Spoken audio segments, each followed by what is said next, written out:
But the two cases that really got us, first of all, there was a false flag attack in London in 1994, where a car bomb exploded outside the Israeli embassy in the centre of London.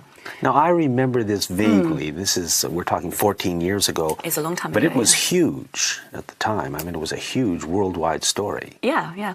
In fact, there'd been an earlier attack against some Jewish interest section in Buenos Aires earlier that year as well. Similar sort of MO, modus operandi, with a car bomb driven and parked outside that exploded. Very minor injuries, that was all. Okay. Nobody was killed. And it was a very sophisticated device. It appeared to eat itself, eat all the forensics. Now, this is very, very rare. Even the IRA, which is a very sophisticated terrorist organisation, could not make bombs that effective. So it looked like a, sort of fairly technical person had put that together.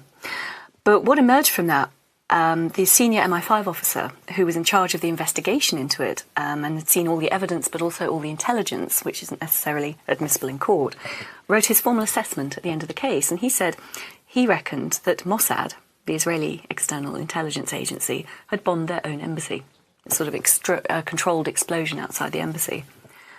And as I said, that was a senior MI5 officer. That was his formal verdict. If you read that on the internet now, you would say that sounds like some mad conspiracy theory.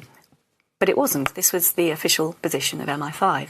And he said that they did it for two reasons. One, they were always hassling MI5 for increased security around their embassy and other interests in London. Because, of course, London had a reputation of giving safe haven to Arab dissidents from around the world at that point. And MI5 kept saying, well, there's no reason to increase the threat assessment. You don't need extra protection. So letting off a controlled explosion outside, of course, they immediately got what they wanted there. But crucially, two innocent Palestinians were arrested, charged and convicted of conspiracy to cause that attack. And they were very active in a Palestinian support network in London, political campaigning for the people on the West Bank and the Gaza Strip. And they were gaining some traction in the media. They were getting quite a lot of support. So by arresting these people and framing them for an attack and sticking them in prison, the whole network just shattered and hasn't got back on its feet to this day. So that would be a clear political advantage. Who would you say America's best ally is? Israel. What would you say if I told you 57 years ago, Israel made war on the United States?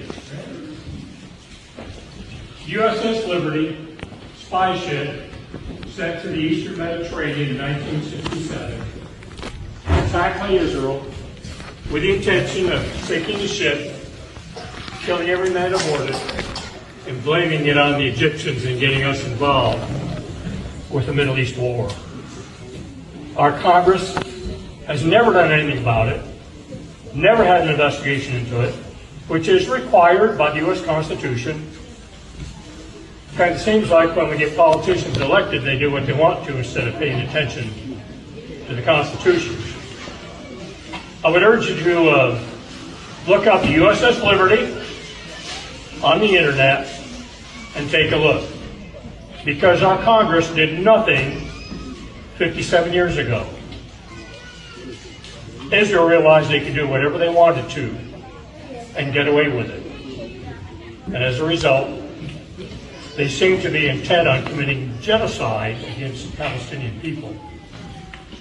40,000 dead, mostly women and children, and the United States is supplying the bombs to kill them. Not a very pretty picture of America's history, but it's something you need to know. And thank you for inviting me. I appreciate it. Thank you.